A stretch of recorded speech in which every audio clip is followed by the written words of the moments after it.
Alright guys, now we will discuss about skill 10 in listening TOEFL, bagian structure ya.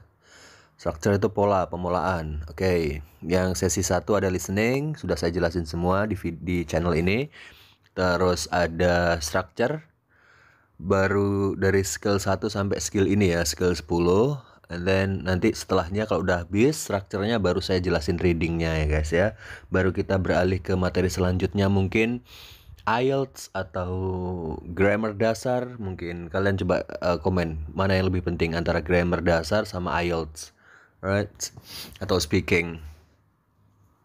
Alright, oke, langsung aja ke skill 10. Use non-clause connector or subjects correctly. Jadi gunakan konektornya non-clause yang sudah nyampur sama subjeknya. Jadi dia konektor sekaligus sebagai subjek. Oke, kalau kalian anak grammar pasti nyebutnya conjunction ya, kata sambung ya konektor itu. Oke, boleh lah conjunction udah nyampur sama subjeknya, sama pelakunya, oke? Gunakan konektornya non-clause yang udah nyampur sama subjek dengan benar judulnya itu ya. Oke, tentang non-clause guys. Non-clause itu apa? Sudah saya jelasin di skill sebelumnya, skill 9 ya. Jadi biar nggak kepanjangan videonya, langsung aja saya ya. Sorry, ini ada contoh-contoh guys ya. I don't know what is in the box. Seharusnya kan setelah what itu kan ada subjeknya dulu ya kan. Biasanya kan kayak gitu. Tapi kalau ini, kalau non-clause itu biasanya nggak usah pakai juga nggak apa-apa ya. Saya artiin dulu. I don't know, saya tidak tahu. What is in the box, apa yang ada di dalam kotak. Oke, kalau kita lihat itu posisinya sebagai apa? Objek ya. Saya. Don't know, itu verbnya, kata kerjanya. What is in the box, itu kan objeknya. Oke, makanya di bawah itu tulisannya non-clause as object of verb. Jadi kalian harus familiar kayak gini nih. Kadang-kadang non-clause itu nggak pakai subjek lagi ya. Langsung aja what is in the box. Apakah itu mempengaruhi saya ngerjain TOEFL, sir?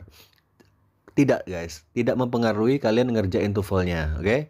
Karena kalau ngerjain TOEFL itu kan kita ngelihat dulu langkah pertama, ngelihat dulu verbnya ada berapa, verb sama conjunction-nya ada berapa. Selisihnya harus 1 ya. Umpamanya nih, verbnya ada 5, oke? Perhatikan baik-baik. Verbnya ada 5, kata sambungnya ada 4 guys. Selisih 1 ya. Antara kata kerja hidup loh ya, bukan yang mati loh ya. Apa itu Zar, kata kerja hidup, kata kerja mati? Sudah saya jelasin di skill 4 ya guys ya. Nah, kalian tonton skill 4. Pokoknya harus ada kata kerja hidup sama kata sambung. Umpamanya kata kerja hidupnya ada 5, berarti kata sambungnya ada 4. Berarti kalau kata kerjanya ada 70 Sir, umpamanya nih. Berarti ininya ada 69 dong kata sambungnya. Betul sekali ya.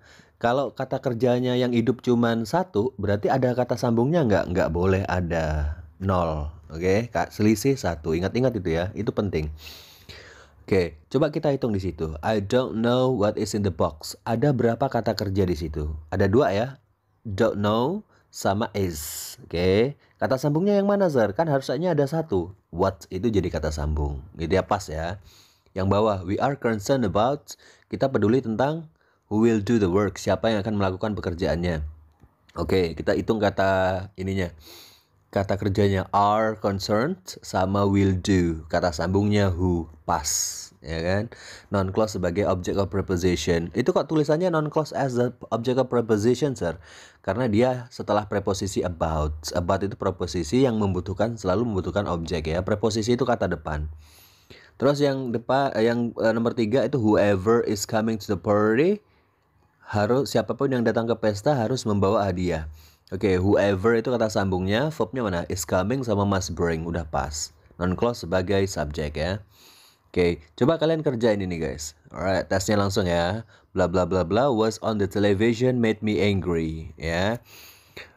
Caranya gimana, Sir? Apakah kita harus ngartiin? Enggak, guys. Ingat ya, structure itu cara ngerjainnya nggak langsung diartiin. Ngartiin itu terakhir aja kalau dibutuhkan. Kalau nggak butuh, jangan dulu. Karena waktunya sangat mepet, guys. Kalian dikasih waktu itu menjawab satu soal kira-kira sekitar 30 detik. Oke, kalau kalian melebihi 30 detik, itu akan berimbas pada kalian akan keteteran di bagian reading. Karena di reading itu kalian butuh waktu yang banyak. Jangan buang-buang waktu kalian di structure. Kalau sebentar aja bisa bener, ngapain pilih yang lama? Intinya kayak gitu kan, pola ya. Pemolaan itu ya. Karena ini kan materi namanya structure, pemolaan ya.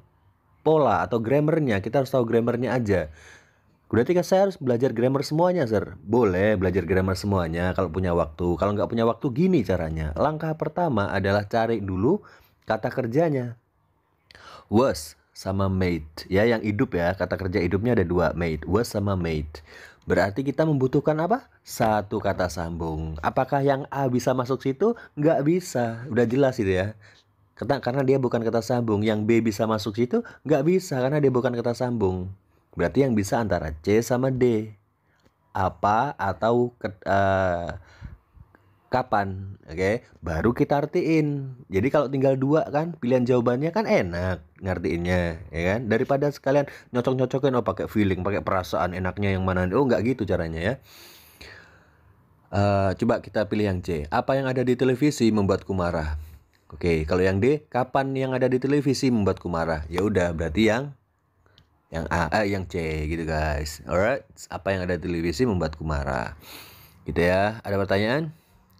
Tuliskan di kolom komentar. Non-clause connector subject sekarang ya. Non-clause yang sekaligus jadi konektor sama subjek. Ini anggotanya ada who, siapa, whoever, siapapun, what, apa, whatever, apapun, which, yang mana, whichever, yang manapun. Oke, kalau dia sebagai subjek, sebagai objek gini ya, I know up, saya tahu apa, what happened. Langsung aja, itu kan kata sambung sama kata kerja, what sama happened. What-nya itu udah ada subjeknya, udah nyampur lah di situ. Jadi nggak perlu lagi subjek lagi ya. Itu jadi objek. I know what happened. Alright. Kalau yang sebagai subjek, what happened itu subjek semua, was great gitu guys. Coba kita sekarang kerjain yang exercise 10-nya. Nomor 1 itu udah bener apa masih salah guys? Itu udah bener sir, kan kirinya ada tulisannya C, itu correct. Kalau yang nomor 2 itu salah, incorrect. Ya saya juga tahu. Maksudnya alasannya apa ya guys ya? Alasannya. Jadi kita ngerjain TOEFL itu structure itu harus tahu alasannya kenapa dia dianggap benar. Oke, caranya adalah kita lihat dulu kata kerjanya was sama was asked. Oke. Itu bacanya asked, itu bisa asked pakai T, asked karena ASKT itu guys, asked. Nah, kalau kalian sebenarnya udah disingkat sih, ASKT itu jadi asked pakai T, asked. Ya, kalau nggak percaya coba kalian tanya guru pronunciation, karena saya juga sebenarnya basicnya juga guru pronunciation, pengucapan ya. Oke, verbnya ada dua, was sama was asked. Verb conjunctionnya mana? Whatever, ya sudah bener ya, nggak perlu tahu maknanya ya, gitu guys. Nomor 2-nya nanti pemaknaan nanti kalau kita udah mentok ya. Nomor 2-nya itu verbnya mana? Should find sama udah cuma satu ya, should find ya. Kata sambungnya ada which ya, ada which di situ. Nah, berarti kurang satu kata kerja guys. Kita kasih aja di setelah which itu which is gitu ya, which is. You should find out, kamu harus menemukan yang mana departemen terbaik untuk fisika. Oke. Nomor 3-nya udah ya, udah benar ya. Ada kata kerjanya was sama was added. Kata sambungnya mana Zar? What itu. Sudah benar.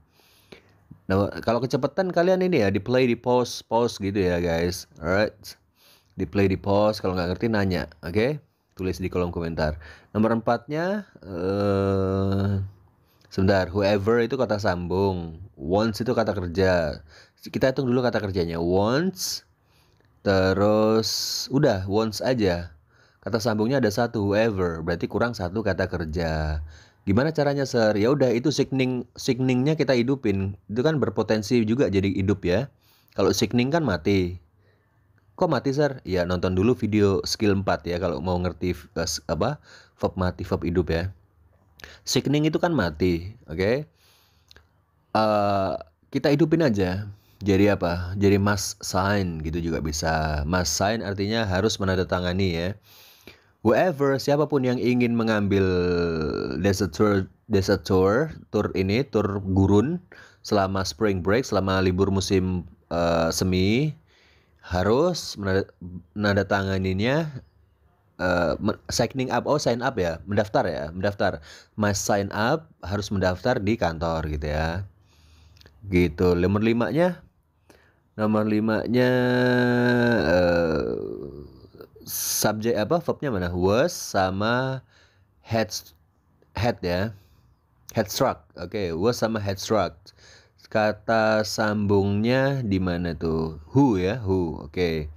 Tapi itu kalimatnya masih ada yang aneh. Coba, motoris tidak bisa untuk menemukan siapa yang menabrak mobilnya. Jadi nggak usah pakai he guys ya. Who had gitu aja langsung. Who had struck his car? Siapa yang menabrak mobilnya? Jadi kita coret he-nya. Oke, nomor 6-nya itu udah bener ya. Should elect verbnya should elect sama seems. Kata sambungnya mana? Whichever. Udah pas. Alright. Nomor 7-nya verbnya mana? Was 3 ya, verbnya 3. Was semua. Berarti conjunctionnya, kata sambungnya harus ada 2. Kita lihat what sama and. Udah pas ya. Udah pas. Terus nomor 8-nya adalah nomor 8 you should. Oke, kata kerjanya mana nih? Should buy.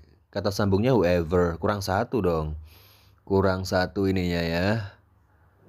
Kurang 1 ini kata kerjanya. Berarti setelah whatever kita tambahkan is ya. You should buy whatever is the cheapest and most durable. Kamu harus membeli apapun yang termurah dan paling awet ya. Kasih is. Terus nomor 9-nya kayaknya itu masih salah ya. Udah benar. What itu kan ini ya, kata sambungnya. Verbnya mana? Was written sama angered. Udah pas. Nomor 10-nya itu verbnya can spend sama udah ya. Kata sambungnya ada whoever. Oke, berarti kurang 1 kata kerja ya. Kita kasih di setelah whoever, kasih is saja. You can spend your time with whoever is important to you. Kamu bisa menghabiskan waktumu dengan siapapun yang penting bagimu. Right. Gitu guys. Oke, ada pertanyaan nggak? Atau gampang? Jadi teman-teman kalau belajar TOEFL itu nggak boleh dilompat-lompat ya. Harus dari skill 1. Oke, skill 1 berurutan skill 2, skill 3, skill 4 gitu ya. Bahkan ada juga teman-teman yang maksudnya dari kalian ya, yang nggak paham dari skill 1 aja udah nggak paham. Itu di faktornya adalah karena belum pernah belajar grammar. Karena pertama kan harus belajar grammar dulu ya. Grammar baru TOEFL structure. Kalau ke structure langsung itu agak sulit. Tapi apakah mustahil, Zar? Apakah bisa? Tetap bisa. Cuman kalian harus cari-cari gitu guys. Skill 1 saya nggak paham-paham. Oke, skill 1 dulu. Jangan langsung lompat ke skill 2. Skill 1 cari-cari gitu, teman yang pintar atau baca dari buku, lihat Google, lihat YouTube atau apa aja, atau nanya di kolom komentar di skill 1. Ini maksudnya apa gitu. Tunggu dulu saya jelasin, baru naik ke skill 2, skill 3, skill 4, skill 5 kayak gitu ya. Kalau mau maksimal. Gitu guys. Karena memang structure ini pada dasarnya orang yang udah belajar grammar dulu ya. Tapi kan kalian mau buru-buru, ya udah langsung aja. Belajar TOEFL langsung juga bisa. Oke, habis ini langsung bahas tentang skill 11 ya guys. Skill 11 itu adalah adjective ya, adjective clause ya. Kita pelajari konektornya dengan benar. Alright guys, thank you very much.